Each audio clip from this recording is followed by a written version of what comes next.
결혼 7년 차 아내 월급이 통장에 찍히자마자 가장 먼저 하는 일은 시어머니에게 300만 원을 이체하는 것이다. 이 돈은 시누이 아들의 학원비로, 시아버지의 사채 빚을 갚는데, 그리고 시어머니의 수입산 영양제를 사는 데 쓰인다. 그렇다면 내 남편은?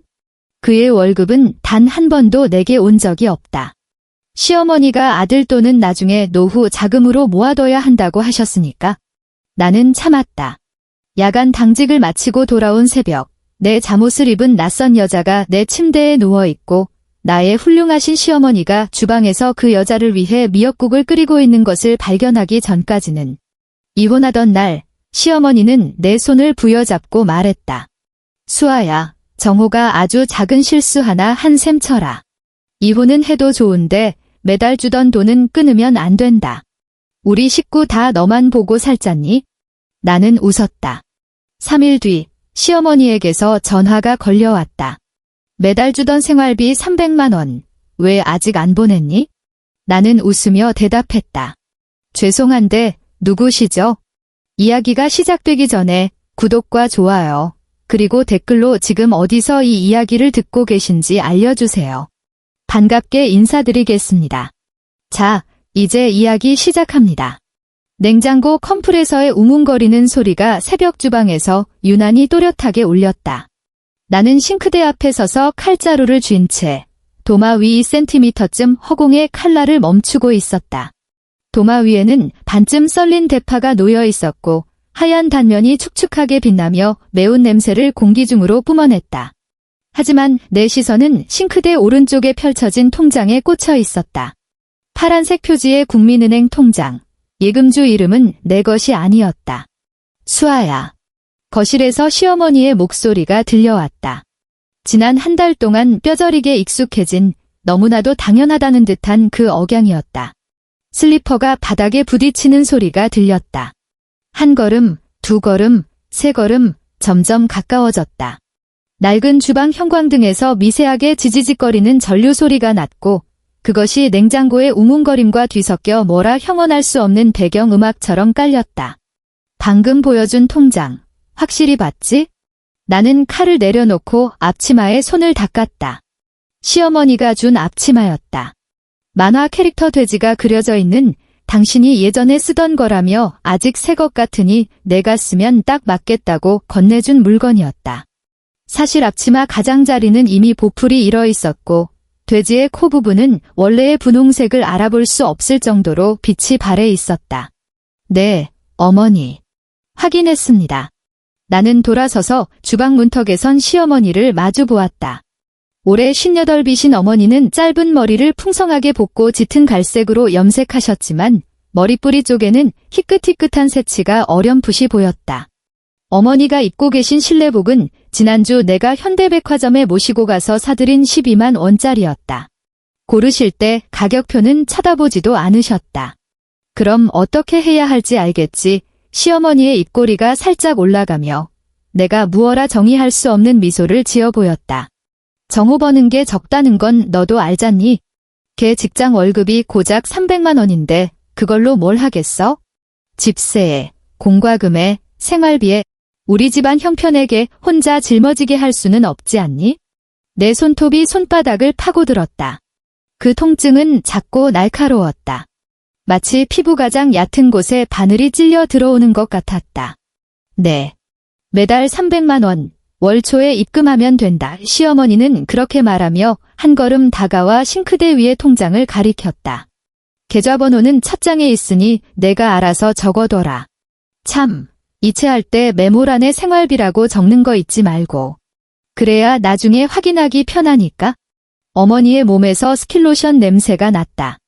인삼 냄새와 정체 모를 꽃향기가 섞인 냄새였다. 그 화장품은 지난달 내가 첫인사 선물로 드린 45만 원짜리 정관장 고급 세트였다. 그때 어머니는 아주 환하게 웃으며 우리 수아는 참 철이 일찍 든 아이구나라고 하셨다. 어머니의 내 목소리가 메마르고 덤덤하게 흘러나왔다. 저기, 정호 씨는? 정호가 왜? 내 시선은 시어머니의 어깨 너머 거실 소파를 향했다. 남편 최정호는 주방을 등지고 앉아 고개를 숙인 채 스마트폰만 들여다보고 있었다. 켜진 텔레비전에서는 무슨 예능 프로그램이 나오고 있었고 스피커에서는 인공 방청객 웃음소리가 주기적으로 터져나왔다.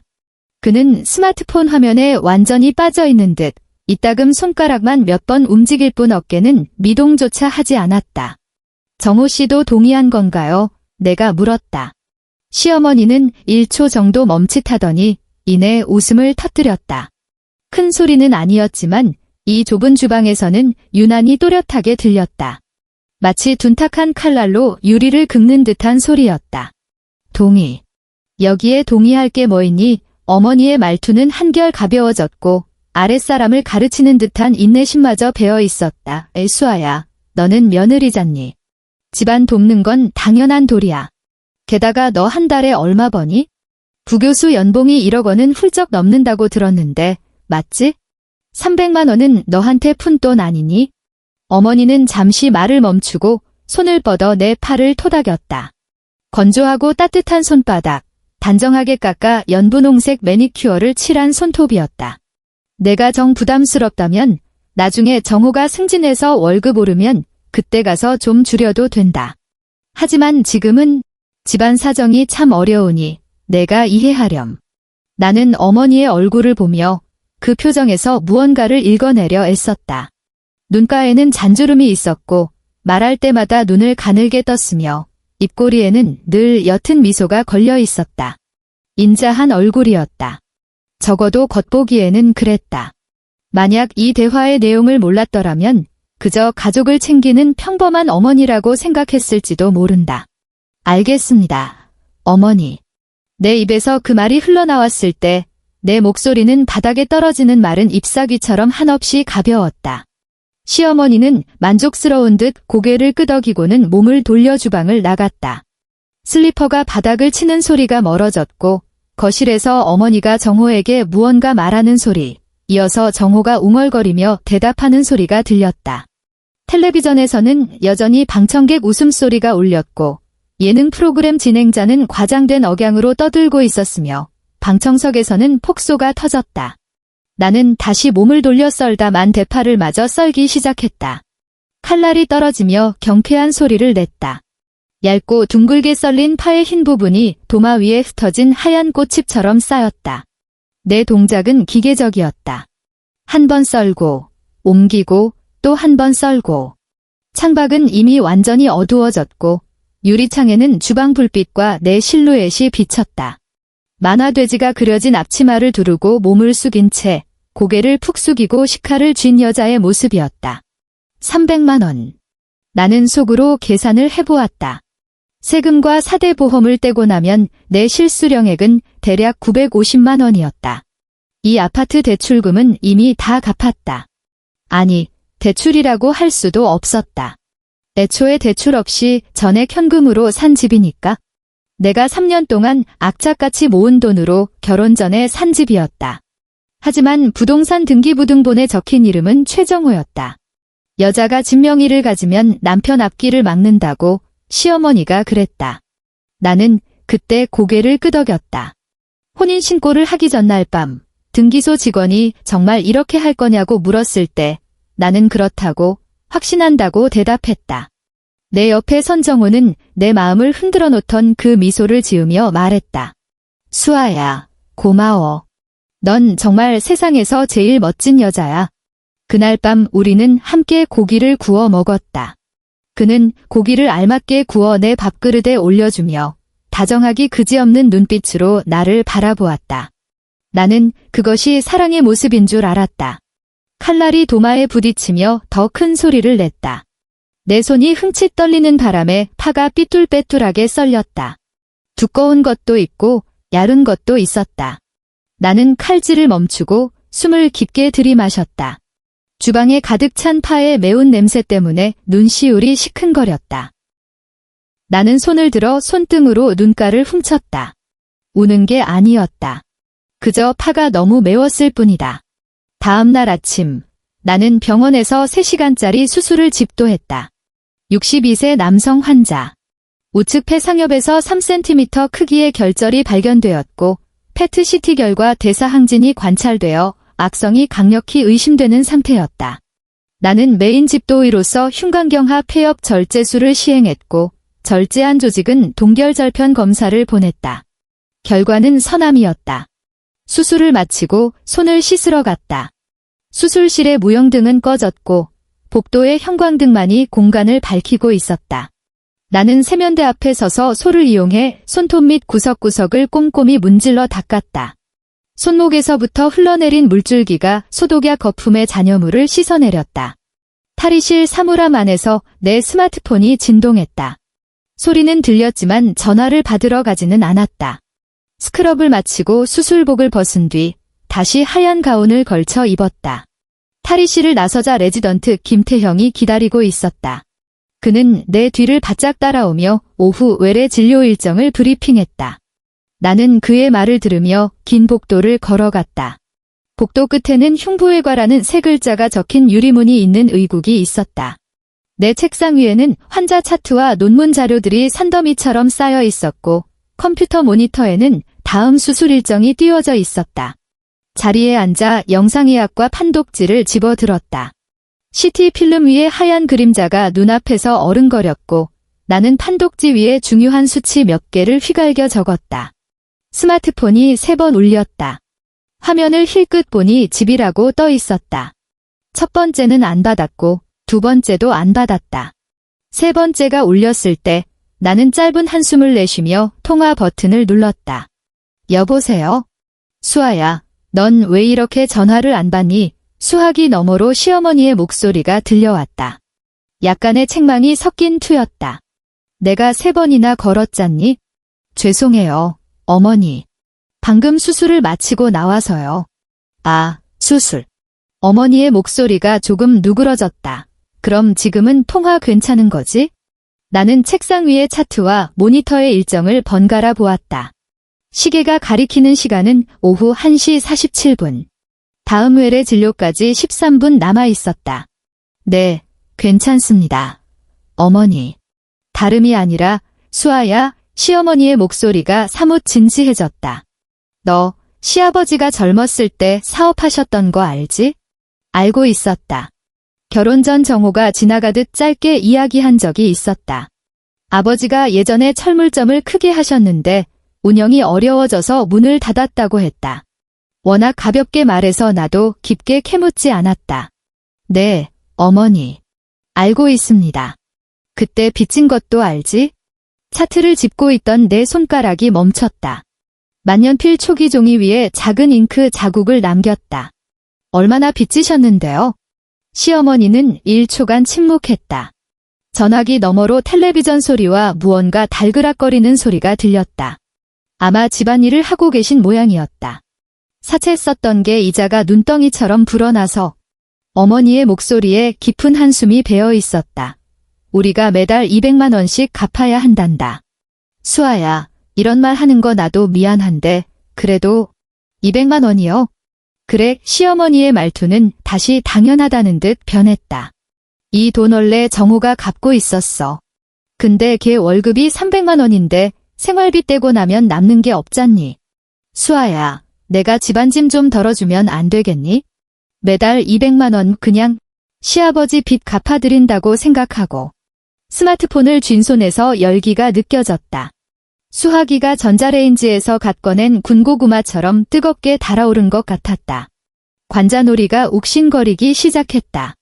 피로와 스트레스가 뒤엉켜 누군가 작은 망치로 내 두개골을 두드리는 듯한 감각이었다. 300만 원 더하기 200만 원 후 도합 500만 원. 매달 500만 원. 어머니, 이 사실 정호 씨도 아나요? 당연히 알지. 어머니의 목소리가 한결 가벼워졌다. 걔가 너한테 말해보라고 하더라. 넌 무조건 알겠다고 할 거라고. 수아야, 넌 늘 철들고 속 깊은 며느리잖니. 내가 다 안다.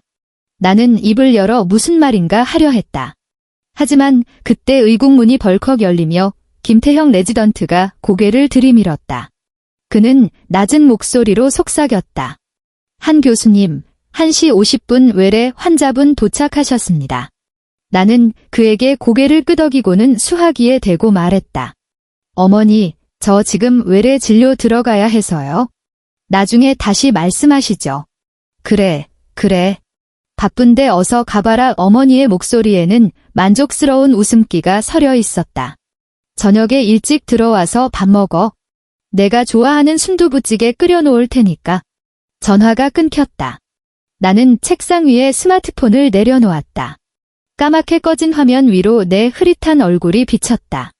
진료실 에어컨 송풍구가 내 등 쪽을 향해 있어 하얀 가운깃 사이로 찬바람이 스며들며 오싹한 한기를 일으켰다.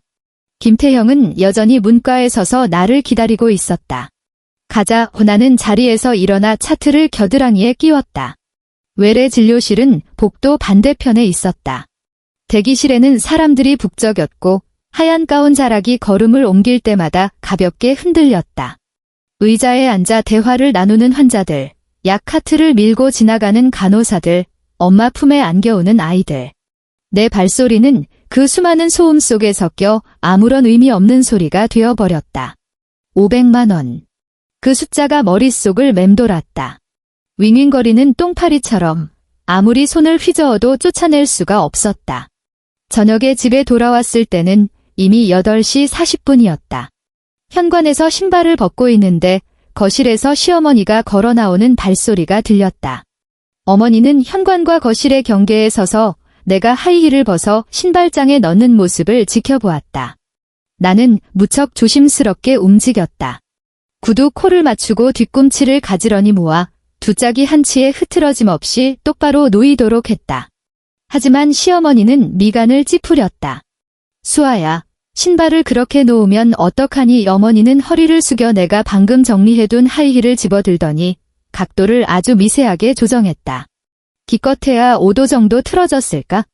그리고 다시 내려놓았다. 봐라, 이렇게 놔야 보기 좋지. 나는 다시 놓인 하이힐을 바라보았다. 내가 놓았던 위치와 소름 돋게 똑같았다. 하지만 나는 아무 말도 하지 않고 고개를 끄덕였다. 네, 어머니. 다음부터 주의하겠습니다. 시어머니는 만족스럽게 허리를 펴고 거실로 돌아갔다. 나는 어머니의 뒤를 따라 걸으며 주방에서 풍겨오는 순두부찌개 냄새를 맡았다. 간장과 고춧가루 냄새가 섞인 매콤한 향이었다. 식탁 위에는 이미 4사람 몫의 수저가 세팅되어 있었다. 나, 정호, 시어머니, 시아버지. 시아버지 최태식은 식탁 상석에 앉아 리모컨으로 텔레비전 채널을 돌리고 있었다. 올해 61인 아버지는 정수리 머리카락이 반 이상 빠져 반들반들한 두피가 드러나 있었다. 짙은 남색 실내복을 입고 계셨는데 목 부분이 늘어나 여러 번 빤티가 났다. 왔냐? 아버지는 고개도 들지 않은 채 오늘 날씨를 말하듯 건조하게 던졌다. 네, 아버님. 정호는 거실에 없었다. 안방 쪽을 힐끗 보니 문이 닫혀 있었고 문틈 아래로 새어나오는 빛이 보였다. 정호 씨는요? 내가 물었다. 방에서 핸드폰 본다. 시어머니는 주방에서 순두부찌개를 내오며 말했다. 수아야, 가서 밥 먹으라고 정호 좀 불러라. 나는 안방 문 앞으로 가서 가볍게 노크했다. 정호 씨, 밥 먹어. 문이 살짝 열리더니 틈새로 정호의 얼굴이 보였다. 올해 34, 나보다 1살 어린 그는 둥그스름한 얼굴형에 눈매가 선한 인상이었다. 적어도 한때는 나도 그렇게 생각했었다. 그는 하얀 반팔 티셔츠를 입고 있었고 머리는 막 잠에서 깬 사람처럼 까치집을 짓고 있었다. 왔어. 그의 말투는 시아버지와 판박이었다. 지금 나갈게. 그는 내 옆을 스치듯 지나 식탁으로 향했다. 나는 안방 문가에 서서 그가 거실을 지나 식탁에 앉고 수저를 드는 모습을 지켜보았다. 그 짧은 과정 동안 그는 단 한 번도 뒤돌아 나를 쳐다보지 않았다. 수아야, 얼른 와서 밥 먹어라. 식탁 쪽에서 시어머니가 불렀다. 나는 걸어가 유일하게 비어있는 자리에 앉았다. 주방에서 가장 가까운 자리. 밥이나 반찬을 리필하러 수시로 일어나기 편한 자리였다. 결혼 첫날부터 내게 배정된 지정석이었다. 시어머니가 며느리는 여기 앉아야 식구들 챙기기 편하다고 하셨고 나는 줄곧 그 자리에만 앉았다. 순두부찌개에 김이 모락모락 피어올라 눈이 시큰거렸다. 숟가락으로 국물을 떠서 입에 넣었다. 맛은 확실히 훌륭했다. 순두부는 부드러웠고 국물은 진했으며 고춧가루 양도 적당했다. 맛있니? 시어머니가 물었다. 맛있어요. 감사합니다. 어머니. 시어머니가 웃었다. 마치 큰 숙제를 끝내고 안도하는 사람의 만족스러운 미소 같았다. 어머니는 당신 밥그릇에 밥을 뜨면서도 곁눈질로 식탁에 앉은 사람들을 하나하나 살폈다. 시아버지는 밥 먹는 소리가 유난히 컸다. 입을 꽉 다물지 않고 씹어서 쩝쩝거리는 소리가 났고 이따금씩 아주 큰 소리로 트림을 했다. 반찬을 집으려던 내 손이 1초쯤 멈칫했지만 이내 다시 반찬을 집어 입으로 가져갔다. 수아야, 시어머니가 갑자기 입을 열었다. 나는 고개를 들었다. 낮에 했던 이야기, 생각은 좀 해봤니? 허공에 멈춘 내 젓가락 끝에는 두부 한 조각이 들려 있었다. 두부에서 피어오르는 김이 내 시야를 흐릿하게 만들었다. 정우는 그 말을 못 들은 척 여전히 고개를 숙인 채 밥만 퍼먹고 있었다. 시아버지도 계속 식사를 했고 쩝쩝거리는 소리도 멈추지 않았다. 오직 시어머니만이 어떤 기대감을 품은 눈빛으로 나를 바라보고 있었다. 200만 원이요. 나는 젓가락을 내려놓으며 최대한 평정심을 유지하려 애썼다. 어머니, 확인차 여쭙는 건데 그 돈 정말 빚 갚는 데 쓰시는 거 맞죠? 당연히 빚 갚는 데 쓰지. 시어머니의 말투에 짜증이 묻어났다. 너 우리 못 믿니? 못 믿어서 그러는 게 아니라요. 나는 고개를 숙여 밥그릇에 흰쌀밥을 내려다보았다. 그냥 뭐. 나는 몇 초간 침묵했다. 식탁의 공기가 미묘하게 변했다. 숨막히는 정적이 흐르자 시아버지의 쩝쩝거리는 소리마저 조금 잦아들었다. 정우는 여전히 입을 꾹 다물고 있었다. 고개를 어찌나 푹 숙였는지 코가 밥그릇에 닿을 지경이었다. 나는 그의 뒤통수를 귀 뒤에 있는 작은 점을 바라보았다. 그를 처음 만났을 때 가장 먼저 눈에 띄었던 그 점이 그때는 그 점이 참 귀엽다고 생각했는데 지금은 그저 눈엣 가시처럼 꼴 보기 싫었다. 아닙니다. 내가 말했다. 이 돈은 보내드릴게요. 어머니? 시어머니의 표정이 확 풀렸다. 어머니는 만족스러운 듯 고개를 끄덕이더니 다시 식사를 이어갔다. 나도 다시 밥을 먹기 시작했다. 입안의 순두부찌개 맛이 모래알처럼 서걱거렸다. 나는 기계적으로 씹고 삼키고 다시 씹고 삼켰다. 창밖의 밤은 깊었고 유리창에는 식탁의 풍경이 비쳤다. 네 사람이 둘러앉은 노란 조명 아래의 풍경. 남들이 보기엔 그저 단란하고 화목한 가족의 모습일 것이다. 이 그림 속에서 누군가 피를 철철 흘리고 있다는 사실은 오직 나만이 알고 있었다. 어느 날 시누이 최미란이 아이를 데리고 들이닥쳤다. 토요일 오후였다. 야간 당직을 마치고 돌아와 소파에 앉은 지 채 5분도 지나지 않아 초인종이 울렸다. 시어머니가 문을 열었고 이내 뼈저리게 익숙한 소음이 밀려왔다. 시누이의 하이힐이 바닥을 찍어대는 또각또각 소리, 아이의 찢어질 듯한 비명, 그리고 크고 작은 쇼핑백들이 부딪히며 내는 바스락거리는 소리. 엄마. 나왔어. 시누이의 목소리가 거실 전체를 쩌렁쩌렁 울렸다. 눈을 떠보니 굵은 웨이브 펌을 한 여자가 거실로 들어오고 있었다. 샛노란 원피스를 입고 굽이 8cm는 좋게 되어 보이는 하이힐을 신은 채 런웨이를 걷는 모델처럼 허리를 과장되게 흔들며 걸어왔다. 그녀의 손에는 6살 난 남자아이가 끌려오듯 매달려 있었다. 아이는 한눈에 봐도 비싸 보이는 유명 브랜드 로고가 박힌 아동용 트레이닝복을 위아래로 빼입고 있었다. 새언니 집에 있었네. 나를 발견한 시누이의 얼굴에 묘한 미소가 번졌다. 어머, 꼴이 왜 그래? 잠옷이야. 나는 고개를 숙여 내 옷차림을 내려다보았다. 5년 전에 산 면 소재의 실내복이었다. 오래 입어서 목이 늘어났고 색깔도 허옇게 발해 있었다. 당직 서고 퇴근하자마자 옷 갈아입을 기력도 없어서 그대로 주저앉아 있던 참이었다. 방금 퇴근했어요. 내가 대답했다. 퇴근했는데 옷이 그 모양이야. 시누이의 눈동자가 내 전신을 위아래로 훑었다. 입가에는 비웃음이 걸려 있었다. 우리 새언니 한 달에 돈을 그렇게 많이 번다면서 왜 자기 옷 한 벌 번듯하게 안 사 입어? 나는 대답하지 않았다. 시누이도 내 대답을 기다리지 않았다. 그녀는 아이의 손을 놓고 시어머니를 향해 소리쳤다. 엄마, 민준이 배고프대. 집에 먹을 거 좀 없어? 시어머니는 즉각 분주하게 움직였다. 냉장고에서 온갖 식재료를 꺼내며 밥상을 차리기 시작했다. 신우이는 소파에 털썩 주저앉더니 하이힐을 휙휙 벗어 던지고 맨발로 거실 바닥을 디뎠다. 민준이라는 이름의 아이는 거실을 쑥대밭으로 만들기 시작했다. 소파 위로 기어 올라갔다가 커튼을 잡아당기며 귀가 찢어질 듯한 괴성을 질러댔다. 관자놀이가 다시 욱신거리기 시작했다. 민준아, 그만 좀 해. 신우이는 스마트폰에서 눈도 떼지 않은 채 건성으로 말했다. 위험이라곤 1g도 없는 목소리였다. 가서 왜 숙모 옆에 얌전히 앉아 있어? 아이가 그 말을 들을 리 만무했다.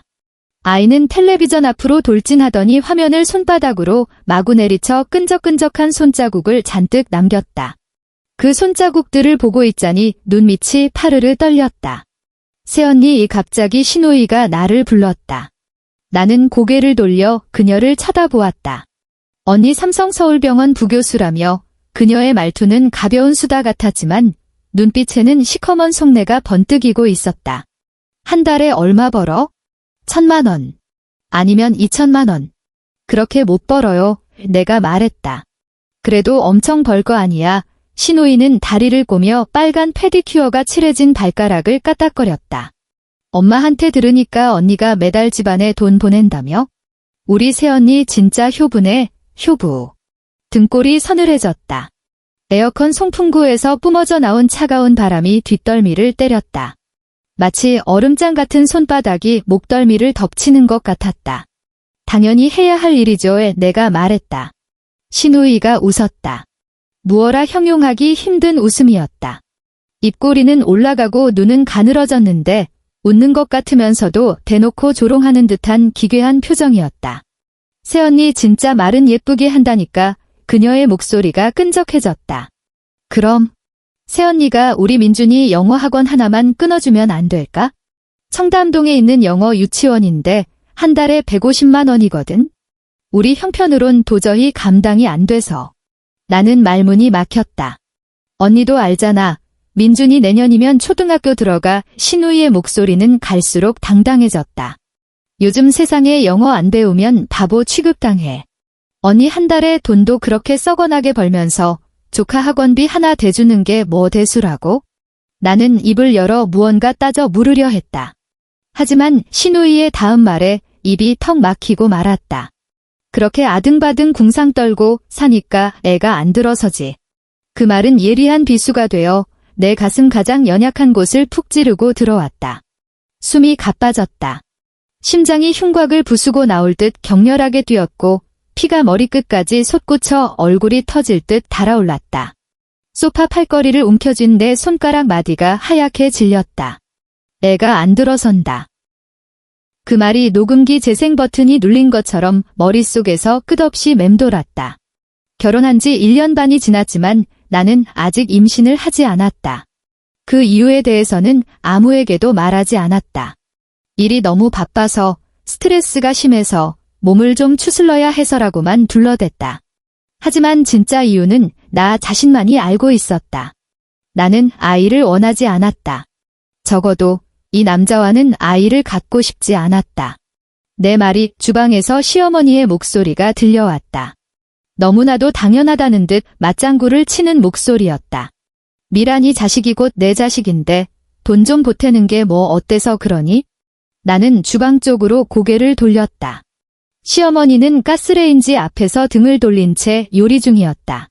앞치마를 목까지 바짝 올려 묶어 넓은 등판이 다 가려져 있었다. 어머니는 뒤도 돌아보지 않고 오늘 날씨 참 좋다는 투로 가볍게 툭 던졌다. 신우이는 승리감에 도취된 눈빛으로 나를 빤히 쳐다보았다. 나는 숨을 깊게 들이마시고 목구멍까지 차오른 말들을 억지로 꿀꺽 삼켰다. 그리고 자리에서 일어나 안방으로 향했다. 새언니, 아직 대답 안 했잖아. 등 뒤에서 신우이가 소리쳤다. 영어 학원비 해줄 거야 말 거야? 나는 뒤돌아보지 않았다. 안방으로 들어가 문을 굳게 닫고 문짝에 등을 기댄 채 섰다. 나뭇결이 등에 베겨 아릿했다. 눈을 감았다. 내 거친 숨소리, 문 밖에서 들려오는 시어머니와 시누이의 낄낄거리는 웃음소리, 그리고 민준이의 찢어지는 비명소리가 뒤섞여 고막을 때렸다. 내 두 손은 사시나무 떨듯 떨리고 있었다. 그날 밤 나는 화장실에 숨어 들어갔다. 수도꼭지를 틀어놓고 변기 뚜껑 위에 앉아 미동도 하지 않았다. 물줄기가 쏟아지는 사아 소리가 내가 지를 수 있는 모든 비명을 덮어주었다. 나는 무릎에 얼굴을 파묻었다. 어깨가 들썩였지만 소리는 내지 않았다. 눈물이 흘러내려 잠옷바지를 적셨고 짙은 얼룩이 동그랗게 번졌다. 얼마나 그렇게 앉아 있었는지 모른다. 5분, 10분, 아니면 그보다 더 오래.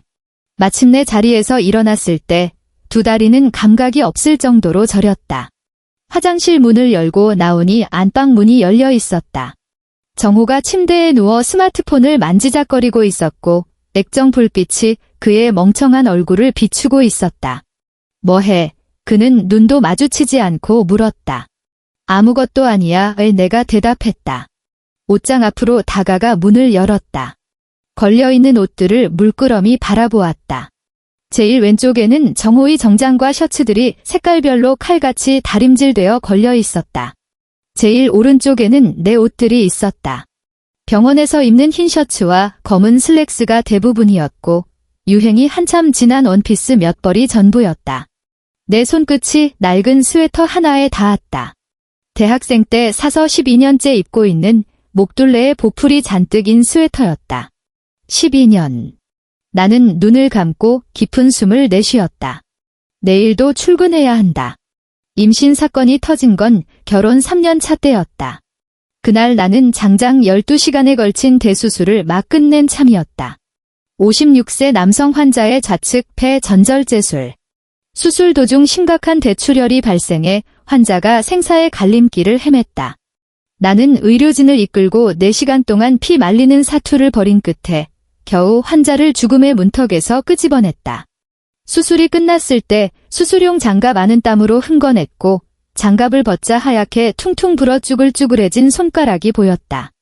나는 탈의실 의자에 주저앉아 한참을 멍하니 있다가 간신히 몸을 일으켰다. 병원을 나섰을 때는 자정 무렵이었다. 서울의 밤하늘에는 별 하나 보이지 않았고 빌딩 숲의 불빛과 꽉 막힌 도로 위 차들의 붉은 후미등만이 번쩍거렸다. 나는 코트를 여미며 칼바람을 뚫고 지하철역으로 걸어갔다. 발목이 끊어질 듯 시렸다. 오늘따라 굽이 약간 있는 구두를 신은 탓에 하루 종일 서 있었던 뒤꿈치에는 이미 물집이 잡혀 터졌을 것이다. 집에 도착했을 때 거실은 새카맣게 불이 꺼져 있었다. 현관 센서 등이 켜지는 순간 신발장 앞이 휑한 것을 발견했다. 정호의 구두도 시어머니의 슬리퍼도 시아버지의 운동화도 보이지 않았다. 나는 1초간 멈칫하다가 거실로 들어가 불을 켰다. 텅 비어 있었다. 식탁 위에는 먹다 남은 흔적도 없었고 주방에서는 찌개 끓이는 냄새도 나지 않았다. 안방 문은 열려 있었고 침대 위 이불은 칼같이 개어져 있었다. 냉장고 앞으로 다가가 문을 열자 차가운 냉기가 얼굴을 덮쳤다. 냉장고 안에는 김치통 몇 개와 반찬통 몇 개뿐이었다. 그리고 냉장고 문짝에 메모지 한 장이 붙어 있었다. 우리 제주도로 여행 간다. 냉장고에 김치 있으니까 꺼내 먹어라. 나는 그 메모지를 쳐다보았다.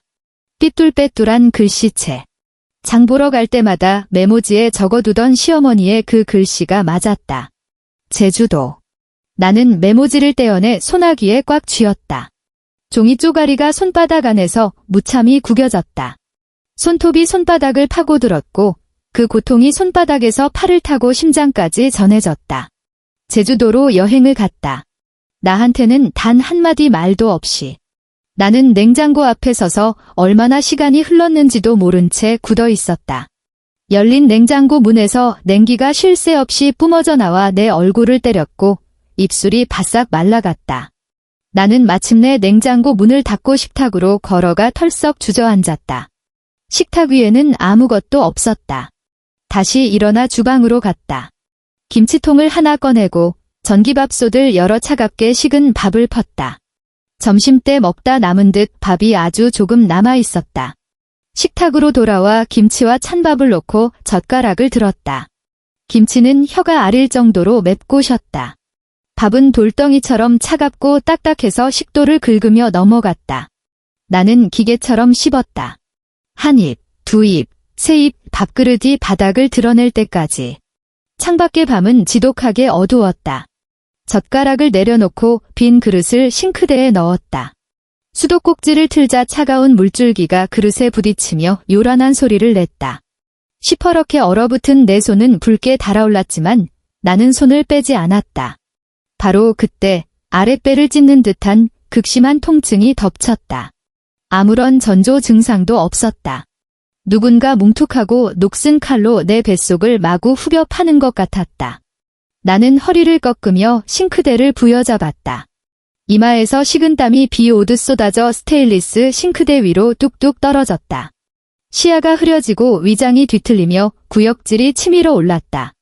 이어서 몸속의 장기가 뜯겨나가는 듯한 더 끔찍한 고통이 밀려왔다. 다리에 힘이 풀렸다. 나는 주방 바닥에 나동그라졌다. 타일의 서늘한 냉기가 바지를 뚫고 피부에 닿았다. 배를 움켜쥔 내 손에 미지근하고 축축한 감촉이 전해졌다. 고개를 숙여 내려다보니 바지 가랑이 사이로 검붉은 얼룩이 번지고 있었다. 피었다. 머릿속이 새하얗게 탈색되었다. 얼마나 지났을까 초인종 소리가 들렸다. 옆집에 사는 50대 아주머니였다. 주방에서 쿵 하는 소리가 들려서 무슨 일 있나 와봤다고 했다. 나는 사력을 다해 기어가 문을 열었고 내 사색이 된 얼굴을 본 아주머니는 기겁하며 소리쳤다. 한 선생님, 피 흘려요. 사이렌 소리, 구급대원에 들 것, 내 시야를 스쳐 지나가는 병원 복도의 천장 형광등. 응급실에 눈부신 무영등 불빛 아래서 의사들의 다급한 목소리가 물속에서 들리는 것처럼 아득하게 울렸다. 자궁의임신입니다. 우측 난관 파열로 복강 내 출혈 심해요. 당장 수술방 잡으세요. 나는 눈을 감았다. 무영등의 강렬한 빛이 사라지고 칠흑 같은 어둠이 모든 것을 집어삼켰다. 눈을 떴을 때 나는 병실 침대에 누워 있었다. 하얀 천장, 하얀 침대 시트, 하얀 커튼. 창문 틈으로 스며든 햇살이 병실 바닥에 옅은 빗무리를 만들고 있었다. 내 팔에는 수액 바늘이 꽂혀 있었고 투명한 플라스틱 튜브를 타고 약물이 피 속으로 느릿느릿 흘러들어가고 있었다. 아랫배에 뻥 뚫린 듯한 공허함이 느껴졌다. 설명하기 힘든 감각이었다. 몸속에 아주 중요한 무언가를 통째로 도려내어 영원히 메울 수 없는 구덩이가 파인 것 같았다. 환자복 위로 조심스레 배를 만져보았다. 빳빳한 수술용 거즈가 만져졌고 꿰맨 자리가 미세하게 간지러웠다. 한 교수님, 깨어나셨네요. 간호사의 목소리였다. 고개를 돌려보니 젊은 간호사가 내 침대 옆에서 차트에 무언가를 적고 있었다. 분홍색 간호복을 입고 있었고 명찰에는 이은주라고 적혀 있었다. 대략 25, 6쯤 되어 보였다. 수술은 잘 끝났습니다. 그녀의 목소리는 다정했지만 눈빛에는 내가 모른 척할 수 없는 짙은 동정심이 서려 있었다. 하지만 오른쪽 나팔관은 살리지 못했습니다. 나는 고개를 끄덕였다. 혹시 보호자분 다녀가셨나요? 나는 고개를 저었다. 간호사는 1초 정도 멈칫하더니 다시 묵묵히 바이탈을 기록했다. 병실 안은 환자 감시 장치가 삑삑거리는 소리와 수액이 똑똑 떨어지는 소리만 들릴 정도로 적막했다. 침대 옆 협탁에 놓인 내 스마트폰이 짧게 진동했다. 손을 뻗으려다 복부의 수술 부위가 당겨 미간을 찌푸렸다. 켜진 화면에는 부재중 전화 알림이 떠 있었다. 발신자는 시어머니. 나는 통화 버튼을 눌렀다. 신호음이 3번 울리고 전화가 연결되었다. 여보세요? 수아야. 수화기 너머로 시어머니의 목소리가 들렸다. 배경음으로는 시끌벅적한 사람들의 웃음소리와 파도 치는 소리가 섞여 있었다. 넌 왜 이제야 전화를 받니? 내가 몇 번이나 걸었는데? 어머니, 저 병원이에요. 내가 말했다. 병원. 너 또 당직이니? 아니요. 입원했습니다. 전화기 너머로 정적이 흘렀다. 입원. 왜? 나는 숨을 깊게 들이마셨다. 배의 통증 때문에 목소리가 미세하게 떨렸다. 자궁의 임신이요. 어젯밤에 응급수술했고 나팔관 한쪽 절제했습니다. 나는 그녀의 반응을 기다렸다. 전화기 너머의 침묵은 더 길어졌다. 쏴아 하는 파도 소리와 저 멀리서 누군가 호탕하게 웃는 소리가 들렸다. 정호일 수도, 시아버지일 수도 있었다. 알 수 없었다. 이윽고 시어머니의 입이 열렸다. 그럼 너 앞으로 애는 가질 수 있는 거니? 그것이 그녀가 내뱉은 첫마디였다. 몸은 좀 괜찮니도 아니고 어느 병원이니도 아니고 우리가 지금 당장 올라가마도 아니었다.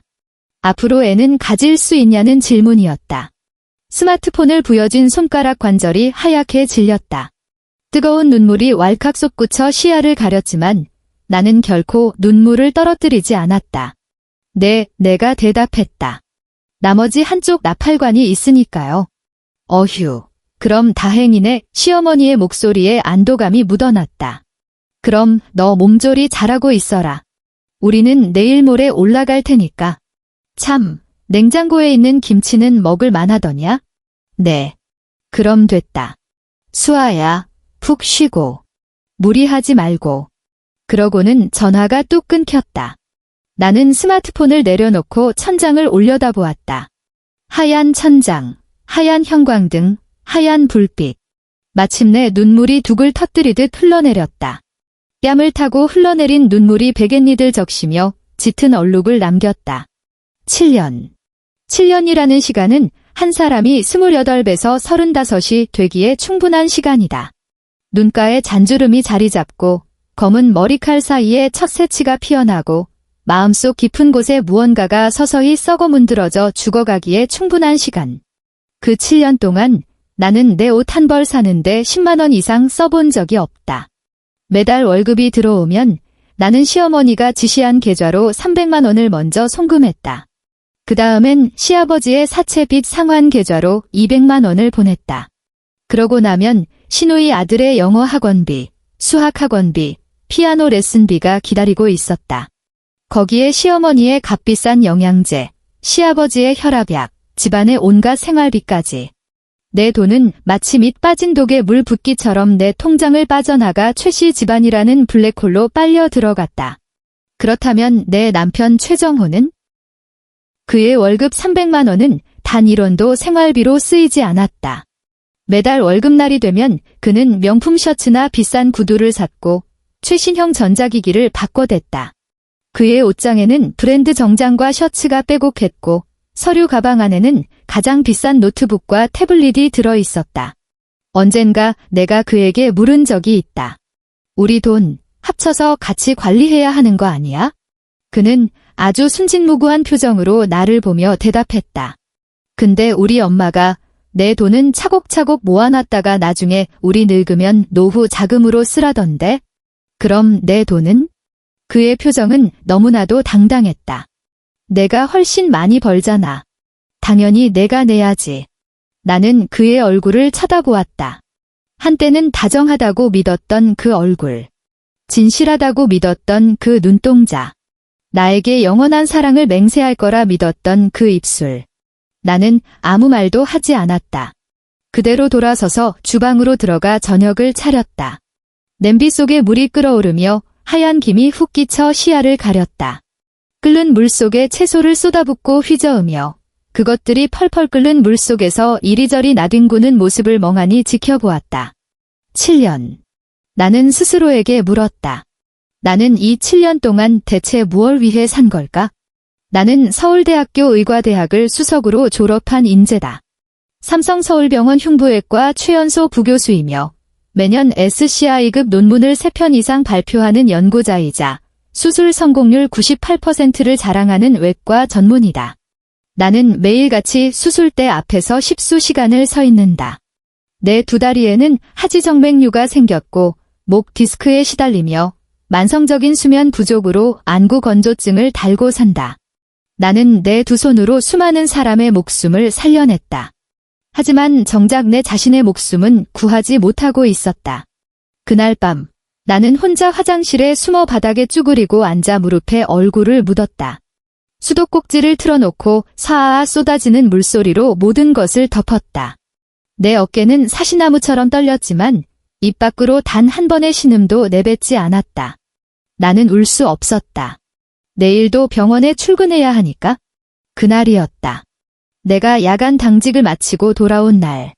새벽 3시. 나는 천근만근 무거운 몸을 이끌고 아파트 공동 현관을 지났다. 엘리베이터 거울에 비친 내 몰골은 처참했다.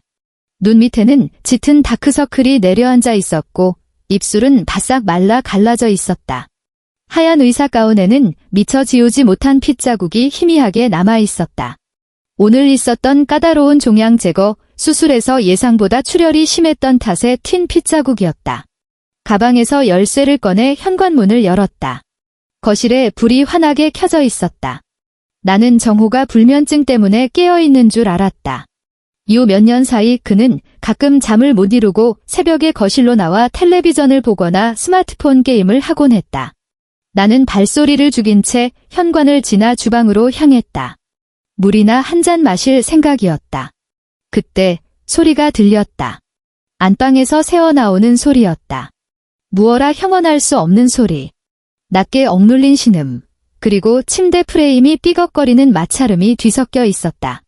내 발걸음이 거실과 안방의 경계선에서 쾅 하고 못 박힌 듯 멈췄다. 누군가 내 심장을 거대한 소나기로 꽉 쥐어짜는 것 같았다. 당장 몸을 돌려 도망치고 싶었다. 하지만 두 다리는 내 의지대로 움직이지 않았다. 나는 안방 문을 밀었다. 문은 잠겨 있지 않았다. 안방에는 노란 수면등이 켜져 있었고 침대 위로 흐릿한 빛이 쏟아지고 있었다. 내 침대 위에 웬 젊은 여자가 누워 있었다. 그녀가 입고 있는 것은 실크 슬립 잠옷이었다. 내가 내 생일날 유일하게 나 자신을 위해 사치를 부려 샀던 바로 그 잠옷. 그녀의 머리카락은 베개 위에 흩어져 있었고 얼굴에는 욕정을 채운 후에 나른한 표정이 떠올라 있었다. 뽀얀 피부를 가진 기껏해야 25, 6쯤 되어 보이는 여자였다. 침대 옆 협탁에는 꿀물이 든 머그잔이 놓여 있었다. 아직 온기가 가시지 않은 꿀물. 유리잔 겉면에는 송글송글 물방울이 맺혀 있었다. 내 시선이 침대 반대편으로 옮겨갔다. 상반신을 발가벗은 정호가 침대 헤드에 기대어 스마트폰을 쥐고 있었다. 나를 발견한 그의 얼굴이 딱딱하게 굳었다. 수치심도 당황함도 아니었다. 그저 자신의 달콤한 휴식을 방해받은 것에 대한 불쾌함과 짜증뿐이었다. 당신이 이 시간에 웬일이야? 그가 물었다. 오늘 병원 당직이라고 하지 않았어? 나는 문가에 선 채 미동조차 하지 않았다. 그 여자도 나를 보았다. 그녀의 표정에는 별다른 동요가 없었다. 그저 고개를 살짝 갸웃하며 나를 위아래로 훑어보았을 뿐이다.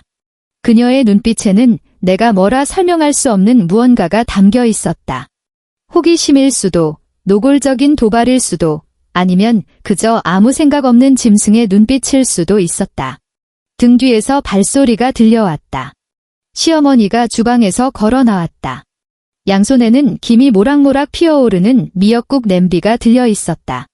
안방 문가에 서 있는 나를 발견하고도 어머니의 얼굴에는 당황한 기색 하나 없었다. 그저 미간을 찌푸릴 뿐이었다. 수아야, 내가 이 시간에 웬일이니? 나를 책망하는 듯한 말투였다. 오늘 밤 당직이라고 하지 않았니? 나는 시어머니 손에 들린 미역국을 빤히 쳐다보았다. 정성껏 푹 끓여낸 미역국. 뽀얀 두부와 파릇한 파가 동동 떠있는 것이 아주 먹음직스러워 보였다. 지난 7년 동안 나는 시어머니가 직접 끓여주신 미역국을 단 한 번도 먹어본 적이 없었다. 매년 내 생일이 돌아올 때마다 어머니는 온갖 핑계를 대셨다. 오늘은 허리가 아프다. 삭신이 쑤신다. 피곤하다. 결국 나는 늘 밖에서 미역국 한 그릇을 사들고 와 병원 당직실에 혼자 앉아 훌쩍이며 먹어야 했다. 하지만 지금 어머니는 그 정성스러운 미역국 냄비를 들고 내 침대에 누워있는 낯선 여자를 향해 걸어가고 있었다. 내 시선이 다시 그 실크 수면 옷으로 향했다. 연보라색 끈소매 잠옷. 내가 30살 생일날 나 자신에게 선물했던 것이었다. 15만 원이 내가 7년 동안 산 옷 중에 가장 비싼 옷이었다. 딱 한 번 입어보고는 아까워서 줄곧 옷장에 고이 걸어두기만 했던 옷. 지금 그 옷이 다른 여자의 몸에 걸쳐져 있었다. 나는 몸을 돌려 안방을 나섰다. 수아야, 등 뒤에서 시어머니가 소리쳤다. 너 어디 가니? 나는 뒤돌아보지 않았다. 거실을 가로질러 현관으로 향했다. 구두로 갈아 신고 문을 열고 밖으로 나갔다.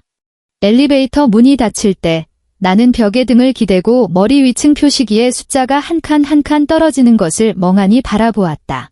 15, 14, 13, 12. 내 호흡은 아주 평온했고 심장박동도 일정했다. 다만 두 손이 사시나무 떨듯 떨리고 있었다. 가방 끈조차 제대로 쥘 수 없을 만큼. 아파트 공동 현관을 빠져나와 새벽 3시에 서울 길거리에 섰다. 공기는 차가웠다. 의사 가운기 사이로 파고드는 칼바람에 몸이 부르르 떨렸다. 고개를 들어 하늘을 보았지만 별은 보이지 않았다. 빽빽한 고층 빌딩의 불빛과 저 멀리 달리는 차들의 붉은 후미등뿐이었다. 내 눈시울은 뻑뻑하게 말라 있었고 눈물은 한 방울도 나지 않았다. 그 실크 잠옷, 그 미역국 냄비, 내가 이 시간에 웬일이냐던 그 말. 나는 그 자리에 서서 얼마나 시간이 흘렀는지도 모른 채 굳어 있었다. 동이 터오고 하늘이 희끄무레해질 때까지, 첫 지하철이 운행을 시작할 때까지, 내 두 발이 꽁꽁 얼어 감각을 잃을 때까지. 그리고 나는 지하철역을 향해 걸음을 옮겼다. 출근해야 할 시간이었다. 그 여자의 이름은 민주희였다. 이 사실은 나중에 남편의 은행 거래 내역을 떼어보고 나서야 알게 되었다. 그녀는 우리 병원의 간호사였다. 나보다 10살 어렸고 내과 병동에서 일하고 있었다. 나는 매일같이 내과 병동 복도를 지나다니며 그녀와 수없이 스쳐 지나갔을지도 모르지만 단 한 번도 그녀를 눈여겨본 적이 없었다. 은행 거래 내역은 내가 변호사에게 의뢰해서 뽑아낸 것이었다. 그 숫자들을 마주했을 때 나는 로펌 회의실에 앉아 있었다. 통유리창 너머로 쏟아져 들어온 햇살이 길다란 회의용 탁자 위에 눈부신 빗무리를 만들고 있었다. 맞은편에 앉은 변호사가 두툼하게 인쇄된 거래 내역서 뭉치를 내 앞으로 밀어주었다. 한 교수님, 남편분의 지난 7년간 계좌 거래 내역입니다. 나는 첫 장을 넘겼다. 새카만 숫자들이 빽빽하게 나열되어 있었다. 이체 내역, 결제 내역, 출금 내역. 변호사는 특정 숫자들의 빨간 펜으로 동그라미를 치고 그 옆에 민주희라는 이름을 적어두었다. 2억 원. 7년 동안 늙어서 노후 자금으로 쓰겠다던 내 남편의 그 통장에서 민주희에게 빠져나간 돈은 총 2억 원이 넘었다. 명품 가방, 해외여행, 청담동 피부과 시술, 최고급 레스토랑 결제 내역. 거래 내역서는 마치 한 편의 무성영화처럼 내 남편이 지난 7년 동안 즐겨온 또 다른 삶을 적나라하게 보여주고 있었다. 나는 계속해서 페이지를 넘겼다. 더욱 기가 막힌 것은 남편과 상간녀가 데이트를 즐긴 장소 중 절반은 내가 밥값을 낸 고급 레스토랑이었다는 사실이다. 그는 그곳에서 밥을 먹을 때마다 집에 돌아와 오늘 거래처 접대했으니까 당신이 정산 좀 해줘라며 영수증을 내밀었고 나는 바보같이 꼬박꼬박 그 돈을 입금해 주었던 것이다. 정작 나는 그런 레스토랑에 가본 적도 없었다. 사실 나는 그럴듯한 결혼기념일 저녁 식사 사진 한 장조차 없었다. 7번의 결혼기념일 동안 나는 수술실에 있거나 당직실에 있거나 논문을 쓰고 환자 차트를 수정하고 다음날 수술 계획을 세우느라 바빴다. 나는 그것이 희생이라고 생각했다. 가정을 위한 헌신이라고 생각했다. 내 남편이 나를 이해해주고 안쓰러워하며 내가 집에 돌아오기를 기다려줄 거라고 굳게 믿었다. 하지만 아니었다. 그는 내 돈으로 다른 여자를 데리고 내가 평생 가본 적도 없는 레스토랑에서 밥을 먹었다. 맞은편에 앉은 변호사가 헛기침을 하며 분위기를 깼다. 한 교수님, 그리고 한 가지 더 말씀드릴 게 있습니다. 나는 고개를 들어 그를 쳐다보았다. 교수님께서 말씀하셨던 그 빈말입니다. 매달 시아버님께 보내셨다는 200만 원이요. 그게 왜요? 제가 좀 조사를 해봤습니다. 이 변호사가 다른 서류처를 펼쳐 내 앞으로 밀었다. 그 사채빚 이미 3년 전에 다 갚으셨더군요. 나는 서류를 내려다보았다. 어떤 대부업체의 법인 도장이 찍힌 채무완납 증명서였다. 날짜는 3년 전 4월 17일로 찍혀 있었다. 다시 말해, 지난 3년 동안 교수님께서 매달 보내신 200만 원은 변호사의 말투는 차분했지만 그 속의 의미는 너무나도 뚜렷했다. 빚을 갚는 데 쓰인 게 아니라는 뜻입니다. 그럼 어디에 쓰인 건가요? 변호사는 1초 정도 뜸을 들였다. 저희 조사에 따르면 시아버님께서 도박을 하시는 습관이 있습니다. 도박이라니. 나는 서류를 내려놓고 창밖으로 쏟아지는 눈부신 햇살을 멍하니 바라보았다. 3년, 매달 200만 원씩이면 총 얼마인가? 7,200만 원이다. 거기에 앞서 4년 동안 갚았던 빚까지 합치면 거의 1억 원에 달하는 돈이었다. 나는 지난 7년 동안 그 계좌로 무려 1억 원 가까운 돈을 쏟아부었다. 진작에 다 갚은 빚을 갚는다는 명목으로 내가 전혀 알지도 못했던 시아버지의 도박판 판돈을 대주기 위해서. 한 교수님, 괜찮으십니까? 나는 고개를 돌려 변호사를 마주 보았다. 아주 괜찮습니다. 내가 대답했다. 계속 조사해주세요. 제가 끌어모을 수 있는 증거는 전부 다 필요하니까요. 나는 그 증거들을 시어머니 눈앞에 들이밀었다. 어느 일요일 오후였다.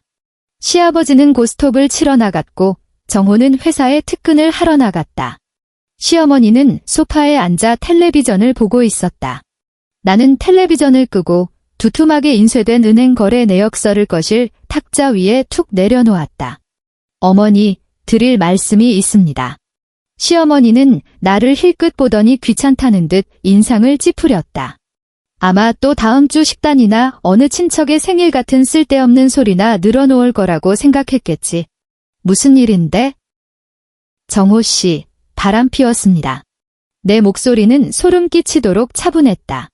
시어머니의 표정에는 큰 변화가 없었다. 그저 눈썹을 살짝 꿈틀거렸을 뿐이다. 너 지금 뭐라고 했니? 정호 씨가 바람을 피웠다고요. 나는 똑박또박 다시 말했다. 민주희라는 간호사하고요. 자그마치 7년이나 됐습니다. 시어머니의 시선이 마침내 탁자 위에 서류 뭉치로 향했다. 어머니는 손을 뻗어 몇 장 넘겨보더니 다시 툭 내려놓았다. 이건 또 뭔데? 은행 거래 내역서입니다. 정호 씨가 지난 7년 동안 그 여자한테 퍼다 준 돈이 총 2억 원이 넘어요. 시어머니는 몇 초간 침묵했다. 나는 어머니의 반응을 기다렸다. 분노, 놀람, 경악, 아니면 최소한의 죄책감이라도. 하지만 그 다음 이어진 어머니의 반응은 내 피를 거꾸로 솟게 만들었다. 사내 자식이 살다 보면 그럴 수도 있는 거지. 어머니의 입에서 나온 그 말은 오늘 날씨 참 좋다는 투로 너무나도 가볍고 뻔뻔했다. 내가 그냥 한번 눈 감고 넘어가면 될 일이다. 어머니는 계속 짓거렸다. 따지고 보면 너한테도 문제가 있잖니. 내가 떡두꺼비 같은 아들 하나만 낳아줬어도 정호가 밖으로 걷돌았겠니? 내 손가락이 파르르 떨리기 시작했다. 어머니, 지금 뭐라고 하셨어요? 내 말이 틀렸니? 시어머니의 목소리는 오히려 적반하장으로 커졌다. 너희 결혼한 지 7년이 다 되도록 애 하나 없잖니? 내가 처음에 너한테 뭐라고 했어? 여자는 무조건 애 낳는 게 제일 중요하다고 했지? 넌 어때? 맨날 일 타령만 하고. 정호는 어떡하니? 걔도 펄펄 끓는 사내 자식인데 마누라가 허구한 날 집에 안 들어오니 밖에서 다른 여자를 찾지 않고 배기겠어? 나는 그 말들을 들었다. 한 글자 한 글자가 대못이 되어 내 귓구멍에 콱콱 박히는 것 같았다. 저 자궁의 임신으로 나팔관 한쪽 잘라냈습니다. 내 목소리는 나조차도 낯설 정도로 메말라 있었다. 저 혼자 집에 남겨졌을 때 터진 일이었죠. 그때 어머니 식구들 전부 다 제주도로 여행 가셨잖아요. 시어머니의 안색이 잠깐 변했지만 이내 다시 아무렇지 않은 표정으로 돌아왔다. 그거야 재수가 없어서 일어난 사고지. 그녀가 말했다. 그게 이 일이랑 무슨 상관이냐? 나는 입을 벌려 무슨 말인가 쏘아붙이려 했지만 초인종 소리가 울렸다. 신우이였다. 신우이는 시뻘건 패딩 점퍼에 무릎까지 올라오는 롱부츠를 신고 또각또각 요란한 소리를 내며 거실로 들어왔다. 거실 탁자 위에 서류 뭉치와 어머니 앞에 꼿꼿이 서 있는 나를 번갈아 보더니 눈알을 도르르 굴리며 비웃음을 흘렸다. 어머, 무슨 일이야? 고부 갈등이라도 났어? 내 새언니가 내 오빠 바람 피웠다네. 시어머니가 심드렁하게 대답했다. 시누이는 1초 정도 멈칫하더니 이내 깔깔대며 웃음을 터뜨렸다. 바람. 오빠가 누구랑? 어떤 간호사라더라. 아, 간호사. 시누이는 소파로 다가가 털썩 주저앉더니 다리를 꼬았다. 알겠다. 혹시 그 주희라는 여자 아니야? 내 심장이 쿵 하고 내려앉았다. 아가씨도 알고 있었어요. 당연히 알지. 시누이는 날씨 얘기하듯 가볍게 짓거렸다. 오빠가 그 여자 집에도 몇 번 데려왔었거든. 얼굴도 반반하고 참 예쁘장하던데. 새언니, 너무 열 내지 마. 남자가 다 그렇지 뭐. 나는 그녀를 쳐다보았다. 너무나도 당연하다는 듯 뻔뻔한 그 표정을 보고 있자니 갑자기 헛웃음이 터져나왔다. 정호 씨가 바람 피운 게 당연하다는 거예요? 뭐가 이상해. 시누이는 어깨를 으쓱했다. 새언니도 이제 나이 먹을 만큼 먹었잖아. 얼굴에 주름 자글자글한 거 봐. 누굴 탓해. 주희 그 여자는 젊고 팽팽하게 예쁘던데 내가 우리 오빠라도 그 여자 고르겠다. 그 말은 날카로운 비수가 되어 내 심장을 잔인하게 난도질했다. 나는 그 자리에 멍하니 서서 시어머니와 시누이를 번갈아 보았다. 그 뻔뻔하고 악독한 얼굴들.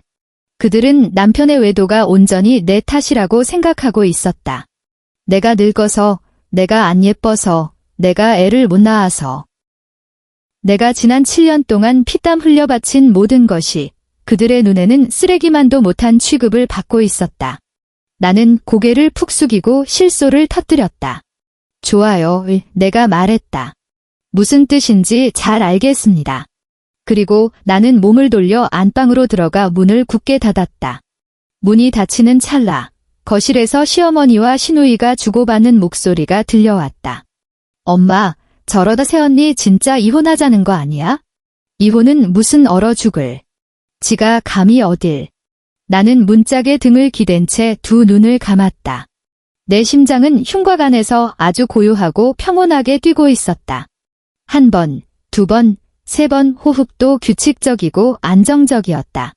내 마음속에 남아있던 마지막 한 줌의 온기마저 마침내 싸늘하게 식어버렸다. 이혼 소송이 열리던 날, 나는 병원의 하얀 의사 가운을 입은 채 가정법원에 출석했다.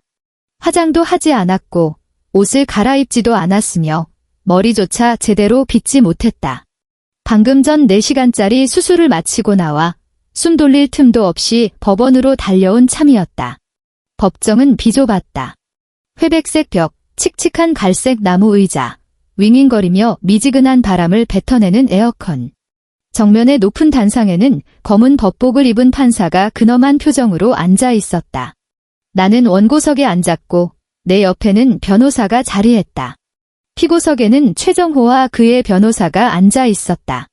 정호는 오늘 짙은 남색 정장을 빼입고 넥타이까지 반듯하게 맸으며 머리도 포마드를 발라 깔끔하게 넘겼다. 마치 본인이 피해자인 양 행세하고 있었다. 그의 얼굴에는 내가 너무나도 잘 아는 그 억울하다는 표정이 떠올라 있었다. 마치 억울하게 핍박받는 불쌍한 양이라도 된 것처럼. 방청석에는 시어머니가 앉아 있었다. 까만 투피스 정장을 입고 머리를 단정하게 틀어 올렸으며 얼굴에는 공들인 화장이 덧이 펴져 있었다. 그녀는 눈시울을 붉힌 채 손에 휴지를 꼭 쥐고 수시로 눈가를 훔치며 세상에서 제일 비통한 시어머니 연기를 펼치고 있었다. 판사가 재판을 시작했다. 내 변호사는 모든 증거 자료를 제출했다. 은행 거래 내역, 채무 완납 증명서, 그리고 외도 현장을 담은 사진들. 그 사진들은 전문 흥신소에 의뢰해서 찍은 것들이었다. 정호와 그 여자가 모텔을 들락거리는 모습, 고급 레스토랑에서 희희낙낙 밥을 먹는 모습, 길거리에서 손을 꼭 잡고 걸어가는 모습. 사진에 찍힌 날짜는 7년이라는 세월을 관통하고 있었다. 그들이 처음 눈이 맞았을 때부터 내가 그들의 불륜을 목격한 그날 새벽까지. 그리고 그 간호사가 직접 쓴 자술서 겸 사과문도 있었다. 그 사과문은 내가 병원 내 인맥을 조금 동원해서 받아낸 것이었다. 민주희는 그 글에서 자신과 정호의 불륜 사실을 낱낱이 시인했다. 만남을 시작한 시기, 데이트 빈도, 그리고 그동안 받아챙긴 금품 내역까지 토씨 하나 틀리지 않고 명확하게 적혀 있었다. 정호 측 변호사가 어떻게든 반박해보려 애썼지만 증거가 너무나도 빼도 박도 못하게 완벽해서 그가 들이밀 논리는 아무것도 없었다. 방청석에 앉아있던 시어머니가 벼랑간 통곡을 시작했다. 판사님, 그녀의 악다구니가 법정 전체에 쩌렁쩌렁 울려 퍼졌다. 과장된 울음 섞인 목소리였다. 저 독한 년이 집구석을 나몰라라 해서 벌어진 일입니다. 허구한 날 병원에 처박혀서 일만 해대는데 우리 불쌍한 아들이 오죽하면 밖으로 돌았겠습니까? 판사가 미간을 찌푸렸다. 방청석은 정숙해 주십시오. 하지만 시어머니의 폐악질은 멈추지 않았다.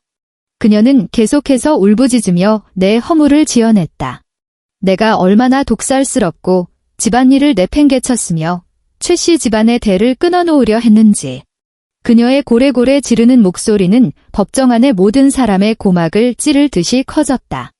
판사가 시선을 돌려 나를 바라보았다. 원고 측 발언하실 내용 있습니까? 나는 자리에서 일어났다.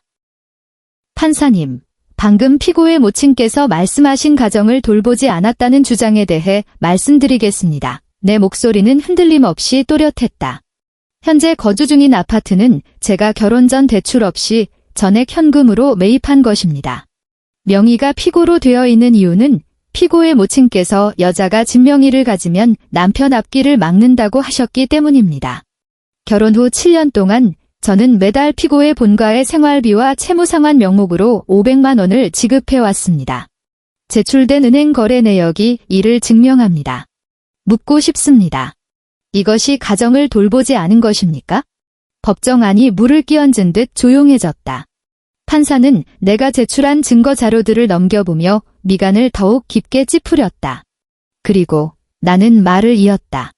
아이를 낳지 않았다는 부분에 대해서도 말씀드리겠습니다. 저는 결혼 3년 차에 자궁의 임신으로 나팔관 한쪽을 절제하는 응급수술을 받았습니다. 수술 당일 밤, 저는 집에 혼자 쓰러져 있었고 피고 일가족은 모두 제주도로 여행을 간 상태였습니다. 수술 직후 피고의 모친이 제게 전화를 걸어와 던진 첫 마디는 그럼 앞으로 애는 가질 수 있는 거냐였습니다. 이 모든 사실은 병원 진료 기록과 통화 내역으로 증명할 수 있습니다. 나는 시어머니 쪽을 쳐다보았다. 그녀의 얼굴은 흑빛으로 변해 있었고 거짓 울음소리도 뚝 끊겨 있었다. 마지막으로 내가 말했다. 저는 서울대학교 의과대학을 수석 졸업한 흉부외과 부교수입니다. 연봉 1억 원 이상, SCI급 국제 논문 12편 발표, 수술 성공률 98%를 기록하고 있습니다. 묻겠습니다. 피고와 그 가족들은 저에게 도대체 무엇을 주었습니까?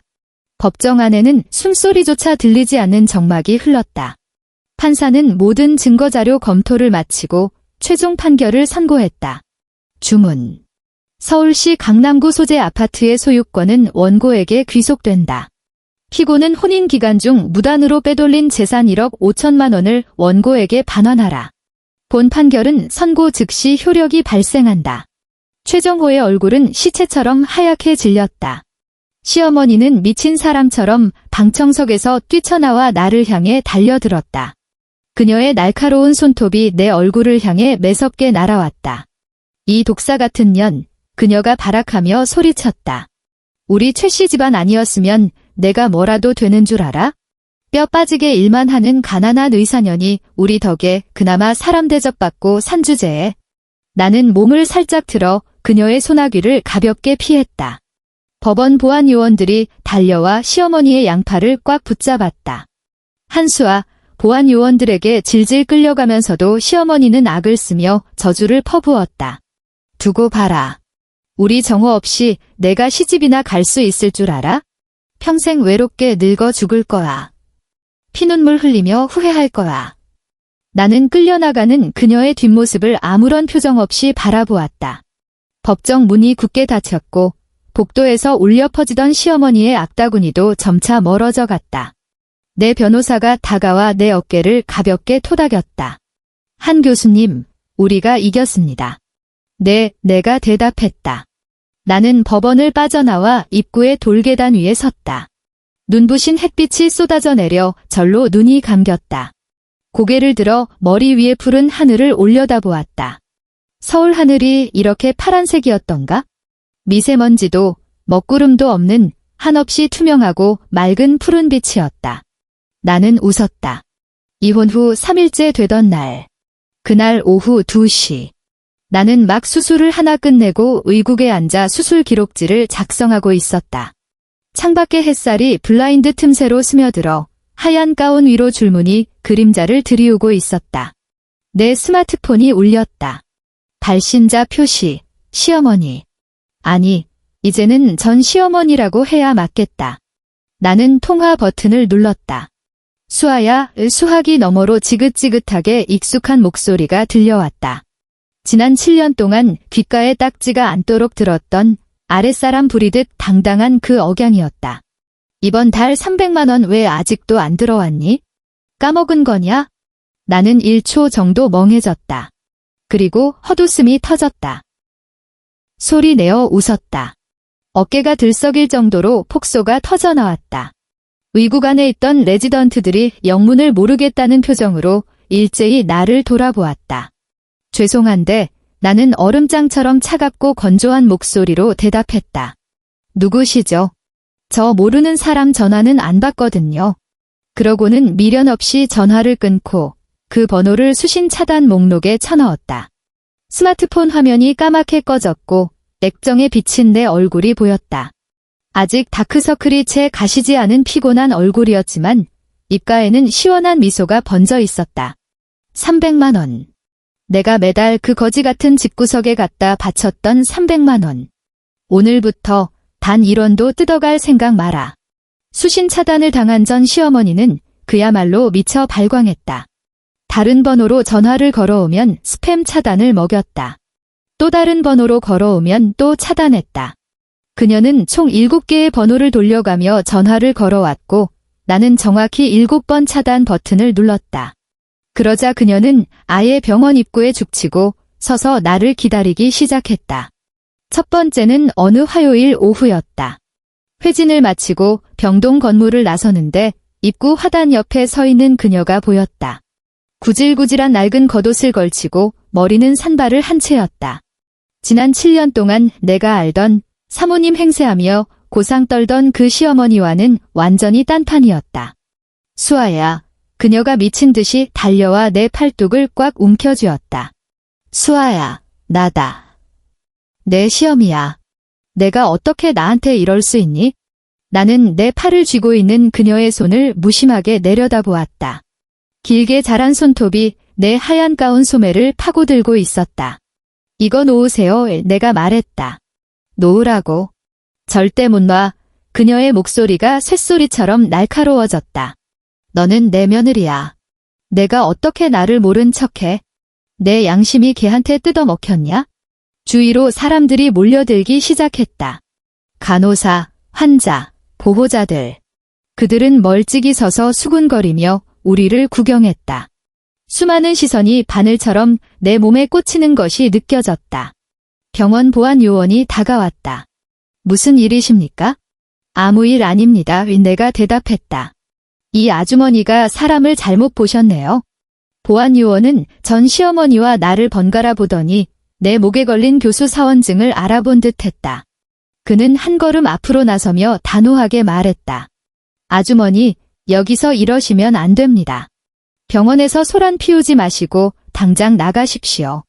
그녀는 어떻게든 버텨보려 발악했지만 무전기를 받고 달려온 다른 보안 요원까지 합세해 그녀의 양팔을 끌고 나갔다. 그녀는 질질 끌려가면서도 고개를 돌려 나를 노려보았다. 도끼가 서린 눈빛이었다. 한수아, 천벌 받을련. 넌 제 명에 못 죽을 거야. 나는 제자리에 서서 그녀가 끌려나가는 모습을 묵묵히 지켜보았다. 따사로운 햇살이 내 얼굴 위로 내려앉아 기분 좋게 눈이 감겼다. 두 번째는 그녀가 우리 친정집을 찾아갔을 때였다. 하지만 허탕이었다. 나는 이미 3년 전에 부모님께 경기도 신도시에 새 아파트를 사드렸고 부모님은 진작에 이사를 가신 상태였다. 그 낡은 옛날 집에는 젊은 신혼부부가 새로 입주해 살고 있었다. 새벽부터 문을 쾅쾅 두드리는 소리에 깬 부부 앞에는 눈이 뒤집힌 노파가 서서 고래고래 쌍욕을 퍼붓고 있었으니 기겁을 한 부부가 곧장 경찰에 신고해버렸다. 세 번째는 그녀가 병원 경영진을 찾아가 민원을 넣었을 때였다. 그녀는 진료협력센터를 찾아가 1시간 내내 바닥에 주저앉아 통곡을 했다. 내가 불효막심한 년이다. 가정을 내팽개쳤다. 조강지부와 시어머니를 헌신짝처럼 버렸다고 떠벌렸다. 센터장이 그 이야기를 다 듣고 나서 내 인사기록을 조회해 보았다. SCI급 국제 논문 12편, 수술 성공률 98%, 작년에는 대통령 표창까지 받은 병원의 핵심 인재. 센터장은 아주 정중한 태도로 그녀를 내쫓았다. 아주머니, 한 교수님은 우리 병원의 핵심 의료진입니다. 교수님의 사생활에 병원이 관여할 권한은 없습니다. 불만이 있으시면 법적 절차를 밟으시든 알아서 하십시오. 결국 그녀는 병원 1층 로비 한가운데 서서 발작하듯 비명을 질러댔다. 한수아, 이 천하에 몹쓸려나. 그녀의 악다구니가 넓은 로비를 쩌렁쩌렁 울렸고 수많은 사람의 시선이 집중되었다. 누군가는 스마트폰을 꺼내 동영상을 찍었고 누군가는 쯧쯧 혀를 찼다. 보안 요원들이 달려와 그녀를 끌어낼 때까지 그녀는 바닥을 뒹굴며 발악하고 저주를 퍼부었다. 나는 2층 복도 난간에 기대어 유리창 너머로 그 모든 광경을 내려다보고 있었다. 로비 한가운데서 뒹구는 그녀의 모습은 아주 작아 보였다. 마치 쥐덫에 걸려 발버둥 치는 늙은 쥐새끼처럼 처절하고 우스꽝스러웠다. 나는 몸을 돌려 의국으로 돌아가 쓰다만 환자 차트를 마저 작성했다. 내 피 같은 300만 원이 끊기자 최 씨 집안은 모래성처럼 무너져 내리기 시작했다. 이 모든 이야기는 나중에 여러 경로를 통해 귀동량으로 전해 들은 것들이다. 전 직장 동료에게서, 변호사에게서, 어쩌다 연락이 닿은 중학교 동창에게서. 공교롭게도 그 동창이 최 씨 집안 이웃 주민과 아는 사이였다. 첫 달, 시어머니의 수입산 영양제 공급이 뚝 끊겼다. 그녀가 원래 챙겨 먹던 것은 최고급 정관장 홍삼 농축액이었다. 한 박스에 20만 원이 훌쩍 넘는 것을 매달 2통씩 비워댔다. 내 지갑이 다치자 그녀는 더 이상 그 브랜드 근처에도 가지 못했고 동네 약국에서 싸구려 비타민이나 사 먹어야 했다. 첫 알을 삼켰을 때 그녀의 표정이 똥 씹은 듯 일그러졌다고 한다. 두 번째 달, 시아버지의 사채 빚쟁이들이 들이닥쳤다. 대부업체 깍두기들은 내가 더 이상 시아버지 빚을 갚아주지 않는다는 사실을 귀신같이 알아채고 독촉을 시작했다. 그들은 3번 찾아왔다. 첫 번째는 문을 쾅쾅 두드렸고 두 번째는 쌍욕을 퍼부었으며 세 번째는 아예 도어록을 박살내고 집 안으로 쳐들어갔다. 전 시어머니는 사색이 되어 안방에 숨어 벌벌 떨었고 시아버지는 거실 바닥에 무릎을 꿇고 싹싹 빌다가 죽도록 얻어터졌다. 세 번째 달, 시누이 아들의 학원비 결제일이 다가왔다. 시어머니가 통장 잔고를 확인해보니 꼴랑 3만 원이 찍혀 있었다. 그녀는 자기 눈을 의심하며 몇 번이나 새로 고침을 눌러봤지만 숫자는 변하지 않았다. 그녀는 다급히 정호에게 전화를 걸어 돈 좀 보내달라고 매달렸다. 정호야, 엄마 계좌로 돈 좀 쏴라. 전화기 너머로 무거운 침묵이 흘렀다. 엄마, 나 회사에서 잘렸어. 정호가 해고당한 이유는 무단결근 때문이었다. 이혼 후 그는 민주희와 동거를 시작했고 매일 밤 술판을 벌이며 방탕하게 놀아났다. 출근은 기분 내키면 하고 가기 싫으면 안 갔다. 회사는 딱 한 달을 참아주다가 도저히 구제불능이라 판단하고 징계 해고를 때려버렸다. 그가 해고 통지서를 들고 월세방으로 돌아왔을 때 민주희는 캐리어에 짐을 싸고 있었다. 너 지금 뭐해? 그가 물었다. 나갈 거야?의 그녀가 대답했다. 나간다고? 어딜?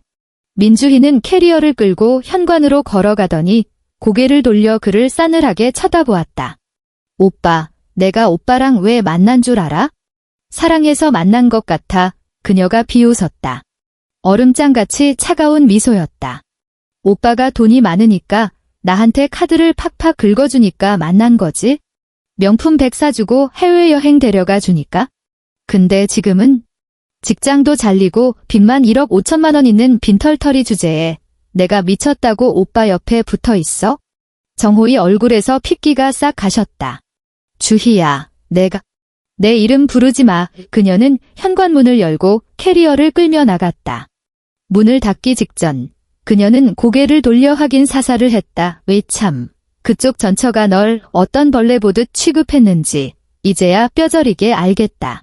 문이 쾅 하고 거칠게 닫혔다. 그 소리는 마치 묵직한 따귀가 되어 정호의 뺨을 후려치는 것 같았다. 시아버지의 사채업자들이 다시 들이닥쳤다. 그날 오후 온몸에 문신을 두른 건달 3명이 최씨 집안 거실을 점령했다. 검은 가죽 점퍼를 입고 목덜미부터 팔뚝까지 이레즈미 문신을 꽉 채운 살벌한 인상들이었다. 그들은 주먹을 휘두르지는 않았지만 폭행보다 훨씬 더 끔찍한 짓을 저질렀다. 그들은 텔레비전을 박살냈다.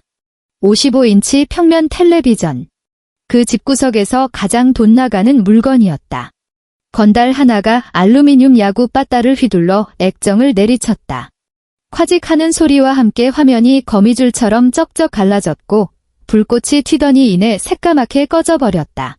그들은 소파를 뒤집어 엎었다. 가죽 소파가 바닥에 내동댕이 쳐지고 쿠션들이 사방으로 굴러다녔다. 소파 밑에 쌓여있던 묵은 먼지와 쓰레기들이 적나라하게 드러났다. 전 시어머니는 구석에 처박혀 사시나무 떨듯 오들오들 떨며 말 한마디 꺼내지 못했다. 마지막으로 그들은 빨간 레커 스프레이를 꺼내 거실 벽에 큼지막하게 글씨를 휘갈겼다. 돈 갚아. 시뻘건 페인트가 벽을 타고 핏물처럼 뚝뚝 흘러내렸다. 거실 한가운데 새겨진 그 글씨는 눈을 찌를 듯이 섬뜩했다.